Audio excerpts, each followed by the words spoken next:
kuptohet, është një goditje shumë e madhe.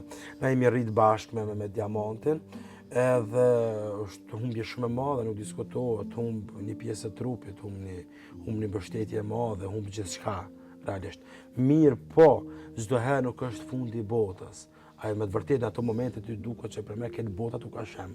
Edhe nuk ka, po mirë, po unë mendoj që dhe na si familje nuk e kemi pas lehtë, për shembull tash jemi në maj edhe me 26 vetëm ka pas ndodhur aksidenti dhe me 31 diamanti ka ndru jetë, domethënë pra vllai ka humbur jetën në aksident. Në aksident ka qenë vllau tjetër fati, po ka pështu për fat mirë edhe sepse ka mujt me qenë edhe tragjedi edhe më e madhe. Mirë po, unë ku bëj thirrje që çdo herë duhet me gjetë forcën, ku gjendet forca. Unë mendoj që ajo gjendet në mesin e familjes. Unë mendoj që tash kohët e fundit, për shembull, po na mungon ajo dashnia sinqere, gjithçka kemi po protokoll. E kemi një ditëlindje, këtë është qëllimi është domethënë sipërfaqësore. Në ora 12 me shkruaj martortën, 12 e gjys me thirr erën, me thirr butrintin, filan vetë domethënë na ka humb dashnia sinqert. Jo për kështë qëllimi, pa ka qëllim a bjena torte, pa ka qëllim, çka qëllimi është hajde të kënaqemi, të bisedojmë bashkë. Ndoshta edhe këtë për shembull sikur na dy tash e bisedojmë punën e për shembull aksidentit vllaut, që na nuk është qëllimi na ta tregojmë një të vërtetë edhe një motiv edhe një dashni që ai duhet me ecë përpara. Ati njerëz që i ka ndodhur ose ata që janë tu përballë me një humbje të tillë apo një humbje tjetër. Unë mendoj që duhet me gjetë forcën dhe duhet me jetu për familjen e tij. Duhet me ditë që ki barë, domethënë në farforme, ti duhesh me jetu për familjen tënde, po edhe për veten tënde. Unë jam i bindur që diamanti ka më kanë krenar ose është krenar kudo që është. Për suksesin tëm apo të familjes tonë që na kemi si familje. Sigurisht që nuk është e lehtë, janë ditë veçanta.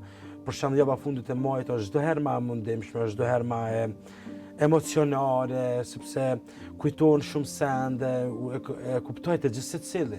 Ne nuk mundemi me harrua, nuk diskutohet, nuk harrohet kurrë.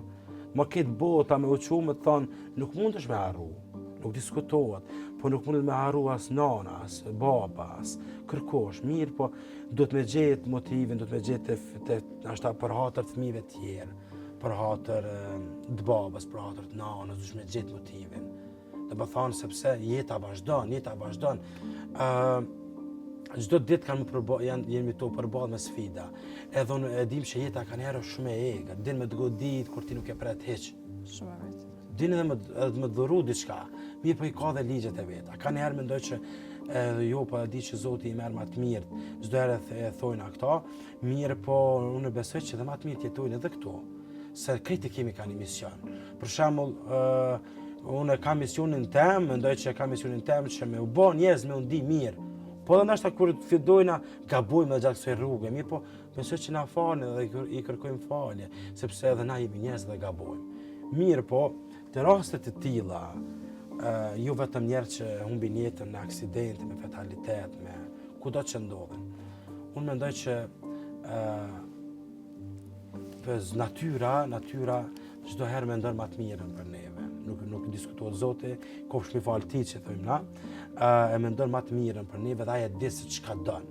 Kështu që nuk kemi drejtë ashtu përzina në atë punë, përveç që unë mendoj që duhet me u forcu në anën e familjes, edhe me kalu me familjen, me shoqërinë.